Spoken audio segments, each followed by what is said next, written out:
Start the morning right with a cup of Vinyl Tap. Nothing beats the refreshing taste of a hot, warm mug of Vinyl Tap. Enjoy your podcast in liquid form today. Vinyl Tap. Enjoy responsibly.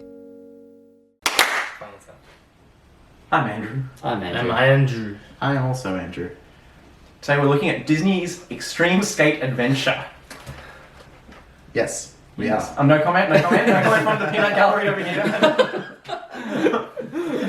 I agree. I would skate to this song. I'm gonna skate to one song and one song only. Yeah, basically. 100%. This is a real adventure. That's for true. Yeah. So tell us about the game a little bit, because I have no context Yeah, I going don't know here. any context either. So I played this game a lot as a kid, like a lot. So this soundtrack was constantly playing. It basically is, they're using the engine of Tony Hawk The Pro Skater 4, Yeah. and but they're running it through Disney situations. So we've got Toy Story 2, the Lion King and Tarzan worlds, and you skate through them. So they've designed maps. So you've got like the ship from Tarzan, you've got sort of in the jungle. For Toy Story, you've got Andy's room, and you've got like these Playing different. as characters. You play from as the- Woody Yes. and Simba and You Tarzan. can choose to play as them, or you can play as your own avatar type Oh thing. my So- god. Or you can play as like ones that they've generated, which are quite strange. So why, or is there another part to the score of it? Do they have music from those movies in the game? Or is this the This complete like soundtrack? this is the complete soundtrack. At times there might be a little bit of jungle sounds that come through. But there's no, go to a like, certain, no, there's no. Circle of Life. No, There's I don't think friend that like licensed You got a any friend of this. in me, yeah. No, so what you're going to hear through this episode is we explore some quite different songs to what you'd be probably expecting from a Disney skate adventure. That's Right. like, because this makes sense for like a general Tony Hawk skater, minus maybe 2 songs. But if it's Disney themed with those characters, I would have assumed they would have used Some music. soundtracks Yeah. from the movie for the game. This is what you get. The whole thing? So, And- That's yeah, crazy. sorry. well, I guess my first question is: are the different like skate biomes, are they themed? So is like Andy's room? Does that have like Maroon 5? Not Maroon Jump, 5. sorry, Jump 5. Room was taken. The Maroon was taken, and like the other songs which I didn't even write down Like- my I'm name. not Like the 100% Kids Bop sure, songs. Yeah. but I think certain songs did trigger at certain times when you entered certain areas. They sort of faded into different ones, and Right. some songs would cut short. So I believe that they were triggering at certain points. But And I'm assuming as a skate game, it kind of plays itself. It's not like GTA where you can, when you're in the car, control the music and the radio and no. swap around. Oh no, you can skip song. Okay. Yeah, That's- you that's have pretty- you have the ability to go and skip song. You have the power. That wasn't Yeah. in a lot of games until recently, where it's kind of like the standard now. But I feel like back then it was like, what you've got is what you've got, and you just have to live with it. So you can just skip spinning around. You could skip spinning around, but if you're spinning on your skateboard, I don't know if you necessarily want to. Despite being the song that it is, you might enjoy the spinning aspect of the song. Do we want to talk about that one? Yeah, let's start Okay. there. Let's jump in. Jump 5. Like I said, Maroon was taken. This A is bunch of The Jackson the was Jackson. the Jackson. Yeah. Yeah, this High. is definitely This is I was like- taken. worst. Did anyone else get that there is just... It's like an audio... I don't know, just there's so much happening that your ears are just like, can this please stop? And they're trying to create interest through just throwing more things differently in and trying to use little effects instead of actually trying to create a coherent song that's exciting to listen to. Not Well, necessarily. see, throwing incoherent shit at your ears makes it exciting to listen to. But it wasn't necessarily coherent. All of a sudden they're just like... I don't know. I thought it was just too much. It was Yeah? just so many I mean, little but things. overproduction is a very Disney thing. It's a a lot of very ways. 2000s And thing. it's a very 2000s thing. And this song was the most like Disney on the album. Absolutely. Yeah. Yeah. I would almost say that this is a Disney influence on the Peak soundtrack and what happened. Less so than some of these were more of a Tony Hawk. Yeah. pick. Yeah. Yeah. Like this. Oh, this song would never appear in a Tony Hawk game. No, this is very like High School Musically sort of like, it could have been like the, a bunch of those artists from Disney that were like Disney Channel stars and then had hits. Like early Miley and... Yeah, like Selena Gomez Yeah. and is it Bridget someone, I can't remember, but like that kind of thing. This could all have been like their first single coming out of like being a Disney star and moving towards like music. Is how I felt about it. Do you remember this coming up while you were skating? Oh, all the time. This song comes up a fair bit. God. I think this one might have triggered when you did a trick. Really? Like, because one of the tricks was like you You'd top the spin band and it spin. around. So do like That's the horrible. That's hilarious. does the music chop and change a lot in the game then? Sometimes. Okay. You'll get a fair bit of something. I think it might override some things, but I don't know. You sort of, if you entered a new room, a new song would start, and a new area, a new song would start. And I don't necessarily remember enough of whether that song was tied to that area as that starts, and it starts like a certain progression of songs. And if you did certain things, like if you jumped off a certain spot, I'm pretty sure a certain song would play. So I'm not sure, because that's where, I was talking about little like jungle sounds, little transition music. So if you jump from one area to another or something, you would get this transition music and a new song would start. And I don't necessarily know if that was a triggering for the song or not. Alright, interesting. Anyone else have any in-depth things they'd like to say about it? On spinning around. Yeah. No. I just want to say it's extremely commercial. Like they were looking to, Yeah. that song would easily have sold a lot of copies though. Yeah. To Big Kids Bop song. can you imagine it coming with one of those magazines that used to get as like a kid, Disney all- had a magazine. Yeah. They did. Yeah. With I all used the to read that. obnoxious colours and the smiling people and the... Yeah. Oh, that, I With just some don't bangles like that that. came with it, like very like posters and colored bangles. ones. Yeah. Yeah. Maybe a shitty comic. Should we move to Lil Romeo? Play like I us? would love Yeah, we to. should. Oh my Because for me, god. this was like the only other one that was very Disney-like on the Yes. album. The fact that it had an actual child rapping here. I'm not kidding, like unbroken voice, like and talking He's about a how little he's boy. from the trap and how He's a soldier? He's a soldier and he's a gangster. Okay, first of all, that was hilarious. It's jarring. And second of all, he was impressive as a rapper. Like he could do for He a could fucking rap. 11-year-old or however old he was. This kid could spit rhymes. Yeah. I mean, but do He we sounded- know whether he wrote them himself or Who were given cares? to him? He's a fucking kid. The point is he did it. Like he He performed, and he Yeah. did really And he well. was very young. And he sounded way better than the other guy on the song. Who just sounded creepy. Who sounded we had like this fucking on the song. We had this comparison between Yeah. this really young rapper Lil Romeo and then Lil D. He called himself. Lil D. This man chose to call himself Lil D. And it just sounded really creepy having this juxtaposition between, this deep, really low sort of understated voice, and then this kid just coming across the top, and it's like, ooh. You know when Ludacris was on the Justin Bieber song "Baby," and Justin Bieber was a twinky little. How old was he? He must have been fucking 15 or 16, I Yeah. think. His voice hadn't broken. Yeah. Yeah. Yeah, and then there's just Ludacris, and he's what the fuck, man? Yeah, strong And he's vibes. talking about his first love when he was 13. Anyway, I'm getting sidetracked. I actually didn't hate Lil Romeo's verses in this song. I thought they were fun. It was cute.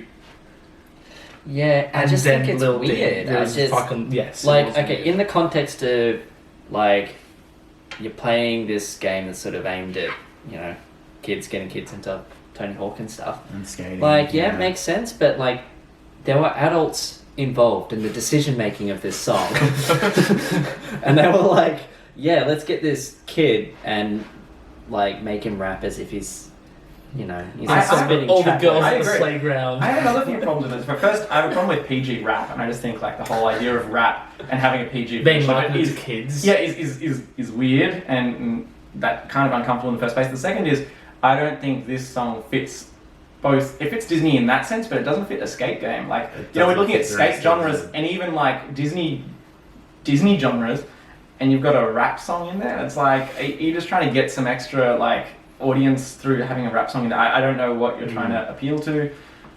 Or did you just have a song that you recorded, Disney, and thought, we need to use this to make it more commercially successful? What can we throw it into to get it some more money? Yeah. Yeah. I didn't like it in general because it was very Disney, very nothing, not one way or the other. It was okay, we've made a rap song, and it was out of context with everything else, which made it harder for me to It did come out of nowhere. engage Yeah. with. Especially coming after the Smash Mouth song. And I don't know if Yeah. that's it's a soundtrack for a game. You're not supposed to listen to it in order. And also, who knows if like, because this isn't actually released on a disc anywhere for us to listen to. We're just going off the order that we've been given by a YouTube playlist. So we don't know whether or not this is how you would listen to it in order. But on that point though, so there is another rap song on this. Oh yes, the summer rap. The summer rap. Samba rap. There we go. That had a unifying sort of feel to a lot of the other songs, where it was like lyrically was really fast. It was in that kind of pop punk tempo, 210, That's 240 BPM. BPM. And so it actually fit properly. So even though there was that kind of rap beat, that samba feel, it was more of a flavour than the main dish. Right. Yeah. It's still, because it had that lyrically really fast tempo. It fit with the rest of it. And then there are a few songs which didn't kind of match that upbeat kind of skate tempo. It wasn't all like pop punk. It was like a little diverse, but in general, the like unifying factor was the high energy and the momentum that the songs created. Yeah. So having like the two Disney songs that weren't quite as like high energy was a little like, that was like the main thing for me. That was like, this doesn't fit with everything else. Because it like predominantly is a lot of pop punk, but there is a lot of other things. Like you said, there's a ska song. There's what I want to call disco rock.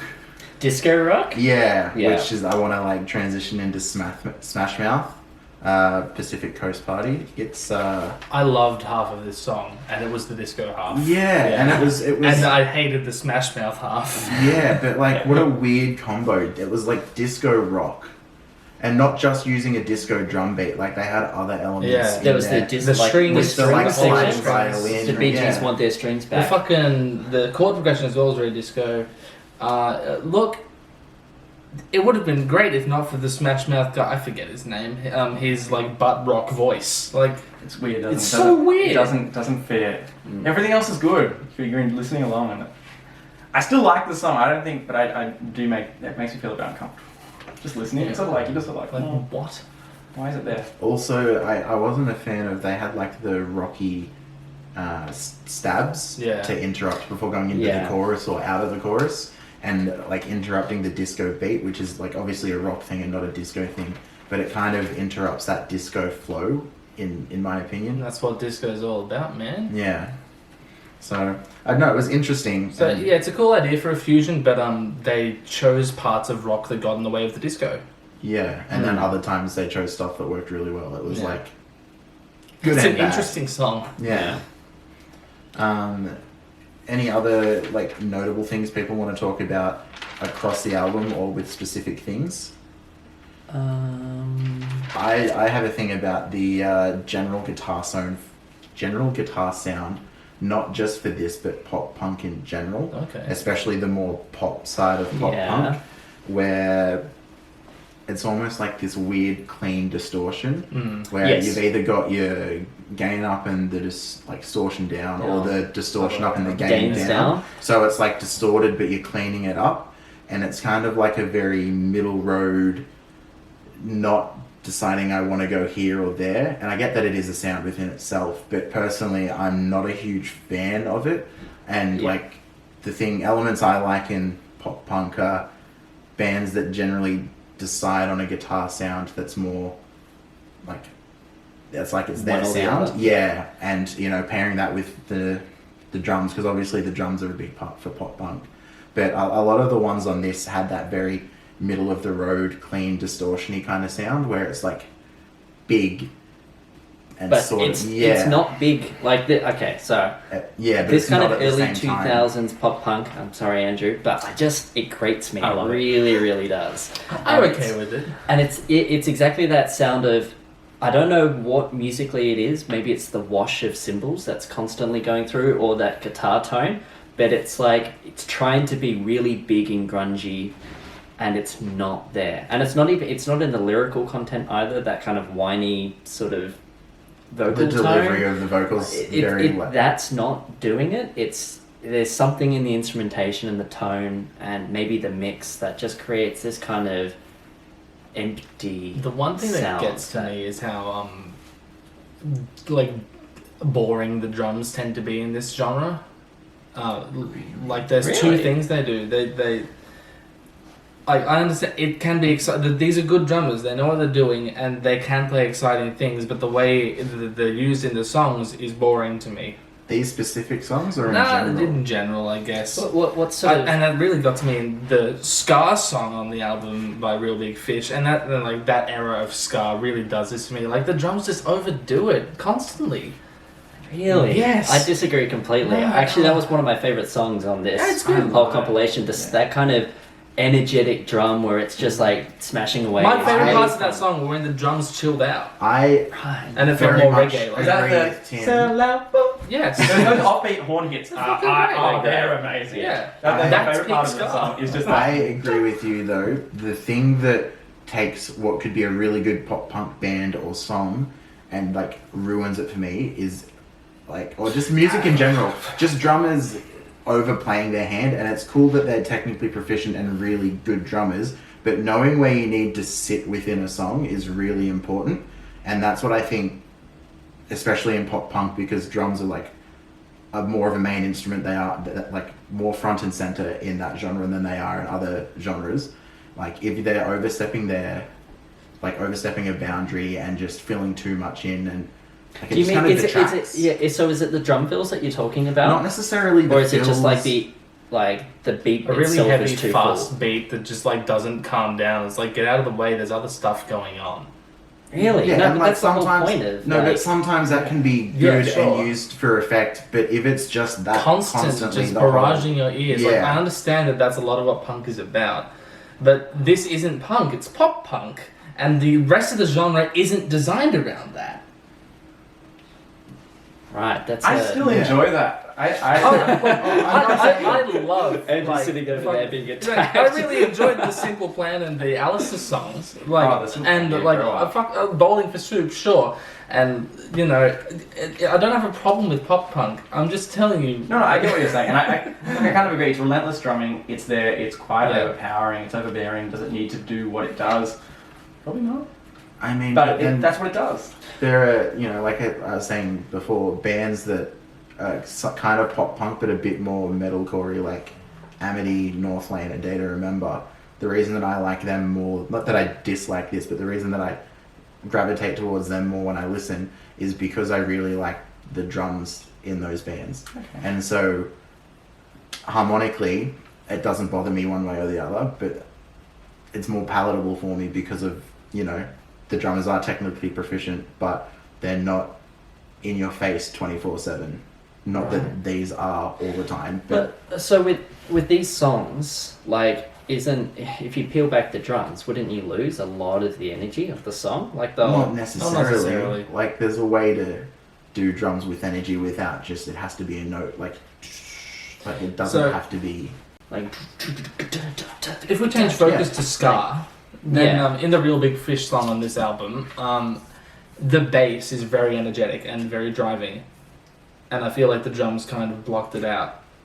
And also the other problem with this era of ska in my eyes is how bloody strong the guitar is in the mix, in like all ska of this era.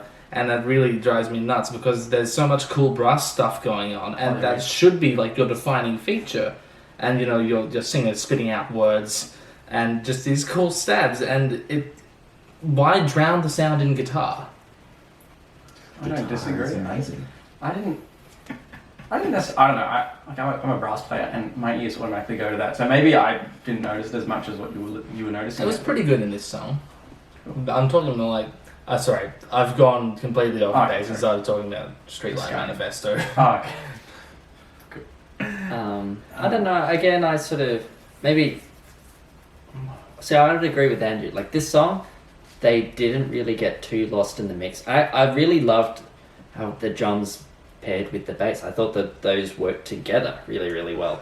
And then they peeled it right back and had this kind of muted guitar boppy sort of thing with the verse. And then when the horn lines were playing, it was like you could hear them really clearly. They were stabbing out, and the whole energy was just Maybe I just there. forgot about this song and started complaining about ska in general. I would have to listen to it again. I agree with you too about it, although I would like to hear more of the brass because it isn't something that you get in a lot of other pop y kind of genres, and like ska is known for that.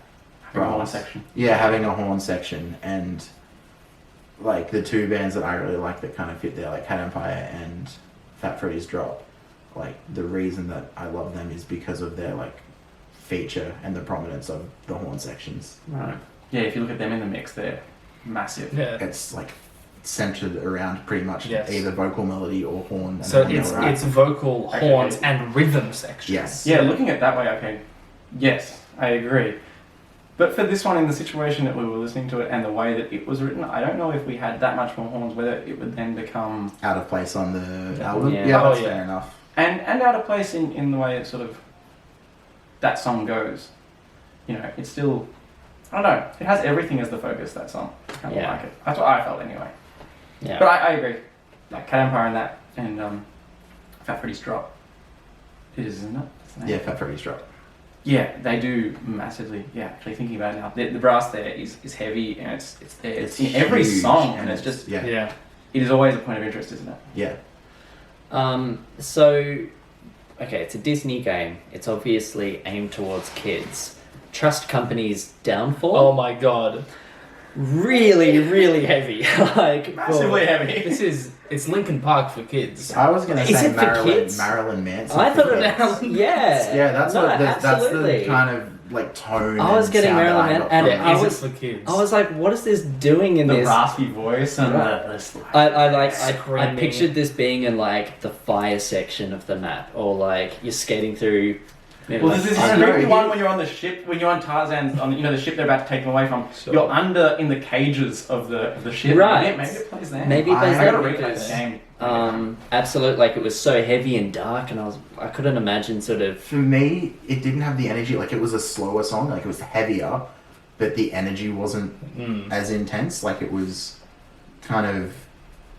I can see what you mean by it being the fire level, but for me, when you get to like the fire level of a game, the intensity ups, and like Yeah. having the tempo Yeah. slow down kind of meant it was a bit more chill. So like But well, so I didn't feel Brooding. Yeah, Yeah, I thought brooding. it became brooding, and that was why it felt weird. Was because the tempo This pulled brooding back, and song it that became Disney like fucking. exactly like it didn't have that kind of energy or that kind of I don't know. It was like weirdly angry. if this game did have a fire level, I would completely expect Audiovent's The Energy to be the music there. yeah, Yeah.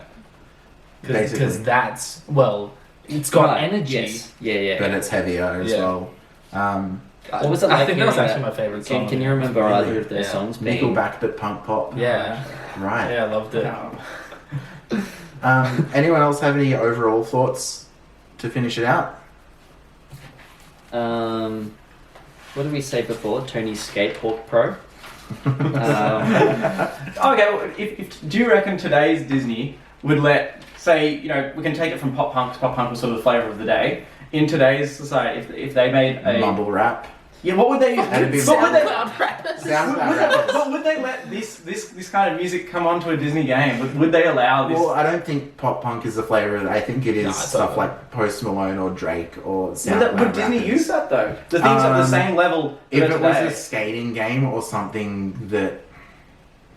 I don't know, probably. Because it's about marketing and it's about Your audience. the audience enjoying it. And if they're not going to lean into the soundtracks of their own movies, they're going to put popular music on it. But also with today's games, a lot of them connect to Spotify and you can chop and change what music you want anyway. So the technology's Yeah, what's the point? different. Like, why would you put your own in when you can just strike a deal with Okay. Spotify and let people play what they want while they're playing?